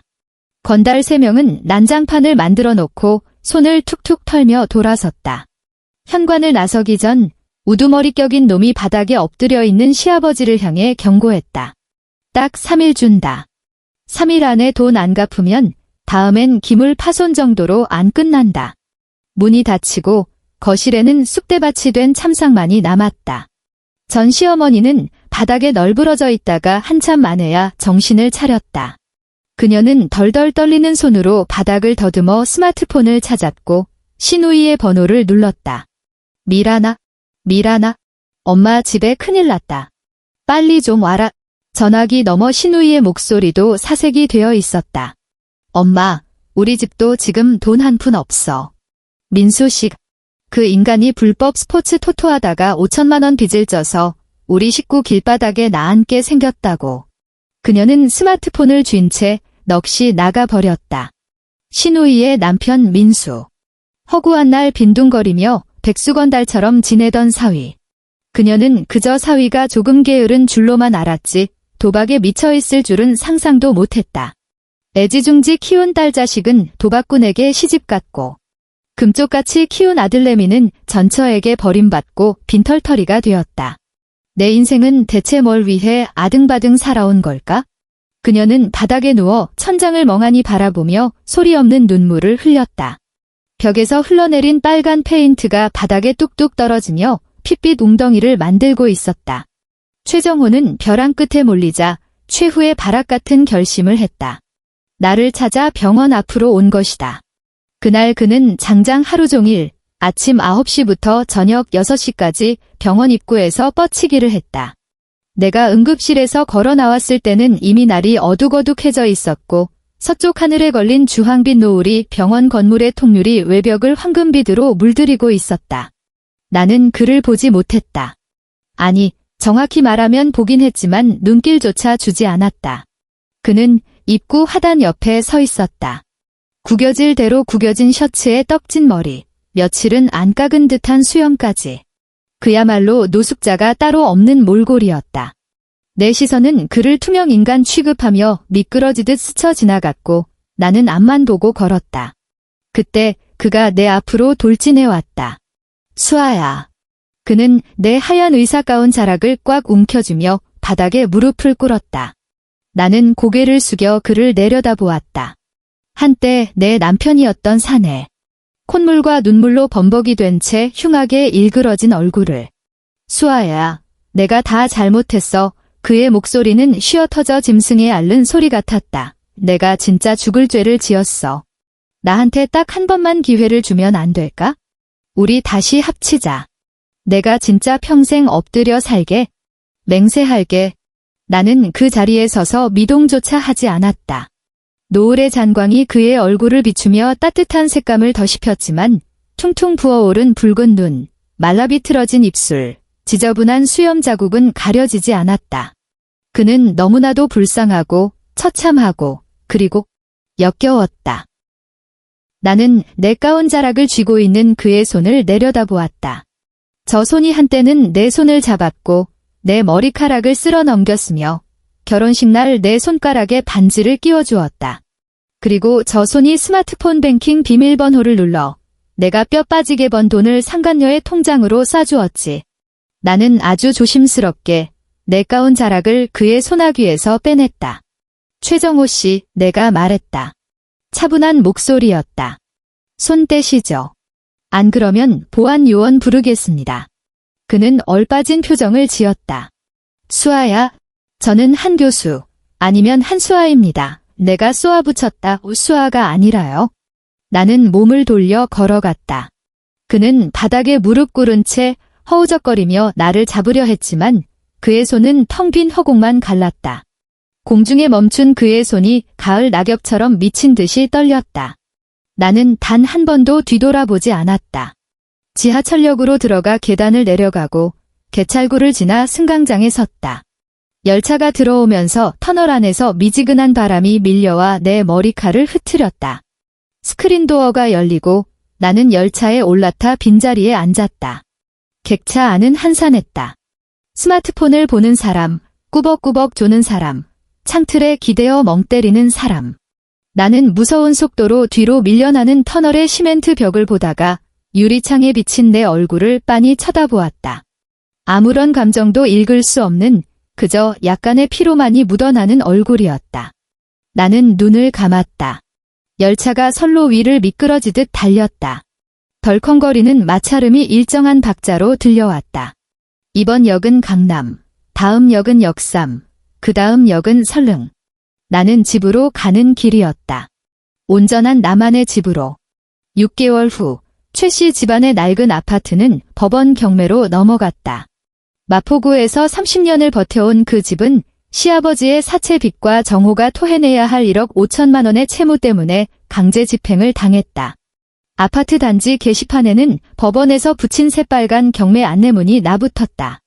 까만 글씨로 경매 기일과 최저 매각 가격이 적혀 있었다. 경매가 열리던 날, 전 시어머니는 법원 정문 앞에 꿇어앉았다.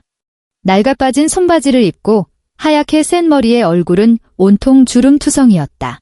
얼음장같이 차가운 시멘트 바닥에 무릎을 꿇고 알아들을 수 없는 소리로 통곡을 했지만 아무도 그녀에게 눈길을 주지 않았다. 지나가는 사람들은 미친 여자 보듯 힐끗 쳐다보고는 멀찍이 피해 걸어갈 뿐이었다. 그 집은 결국 신원 미상의 누군가에게 낙찰되었다. 나중에 누군가 전 시어머니에게 귀띔을 해줬다고 한다. 그 낙찰자가 다름 아닌 내 의대 동기의 남편이었다고. 그가 일부러 도와주러 온 것이라고 말이다. 그 소식을 들은 그녀는 척추뼈가 뽑혀나간 사람처럼 바닥에 허물어졌다. 초점 잃은 텅 빈 눈동자로 허공을 응시하며 입술만 달싹거렸을 뿐 어떤 비명도 내지 못했다. 최 씨 집안 세 식구, 전 시어머니와 전 시아버지, 그리고 최정호는 고시원으로 쫓겨났다. 고시원 방은 한평 남짓, 몸을 돌릴 공간조차 없는 닭장 같은 곳이었다. 싱글 침대 하나, 좁은 책상 하나, 플라스틱 의자 하나가 가구의 전부였다. 세 사람이 그 관짝 같은 방에 짐짝처럼 구겨박혀 밤이면 교대로 쪽잠을 자야 했다. 시누이 최미란의 꼴도 말이 아니었다. 그녀의 남편 민수는 도박빚을 갚겠다고 보험 사기극을 벌였다. 고의로 교통사고를 내서 보험금을 타먹으려다 꼬리가 밟혀 징역 3년의 실형을 선고받고 교도소에 수감되었다. 시누이는 아이의 손을 잡고 친정으로 도망쳐왔지만 친정은 이미 고시원 쪽방으로 변해 있었다. 그녀는 퀴퀴한 고시원 복도에 서서 그 좁아터진 방문을 열어보고는 침대에 널브러진 늙은 부모의 모습을 보며 마침내 오열했다. 내 팔자가 어쩌다 이 꼴이 됐어. 전 시어머니는 생기라곤 1g도 없는 동태 같은 눈으로 딸을 쳐다보았다. 다 그 한수와 년 때문이야. 그녀가 쉰 목소리로 중얼거렸다. 그 독한 년이 우리 집구석을 이렇게 망쳐놓은 거야? 신우이는 엉엉 울며 고개를 끄덕였다. 고시원 복도는 비좁고 센서 등 불빛은 침침했으며 공기 중에는 곰팡내와 찌든 때 냄새가 진동했다. 옆방에서 들려오는 쿨럭거리는 기침소리, 천장을 쿵쿵 울리는 발소리, 배관을 타고 똑똑 떨어지는 물소리가 마치 파멸을 알리는 카운트다운처럼 울려 퍼졌다. 이것이 최 씨 집안의 처참한 말로였다. 최정호는 재취업 시장에서 철저하게 버림받았다. 수십 군데의 이력서를 돌렸지만 그를 받아주는 회사는 단 한 곳도 없었다.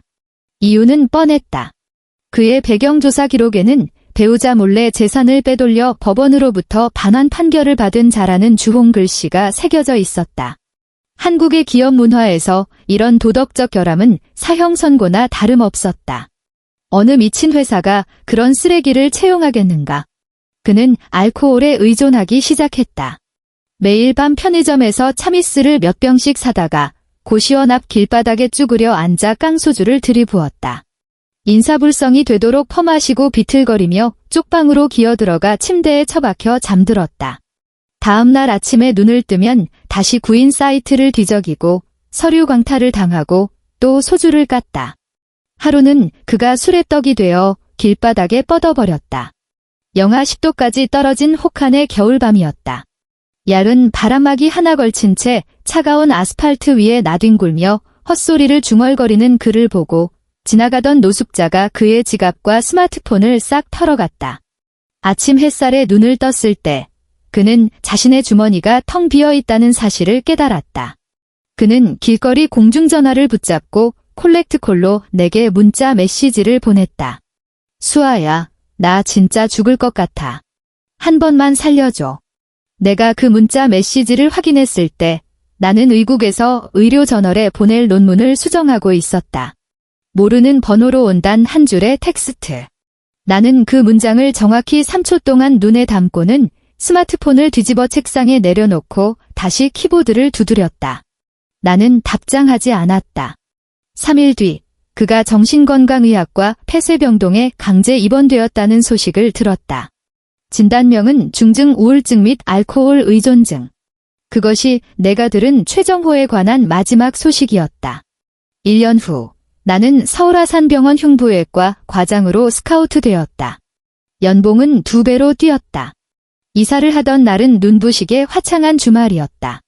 포장이사 센터 직원들이 짐 상자들을 사다리차로 실어 나르는 동안 나는 텅 빈 아파트 거실에 서서 지난 7년의 세월이 묻은 공간을 마지막으로 눈에 담았다. 거실 벽지는 찌든 때가 타서 누렇게 변색되어 있었다. 주방 싱크대 문짝 하나는 경첩이 떨어져 나간 채 방치되어 있었다. 안방의 커튼은 색이 바랬고 틈새로 쏟아진 햇살이 마루바닥 위로 얼룩덜룩한 그림자를 그렸다. 나는 안방으로 들어가 붙박이장 문을 열었다.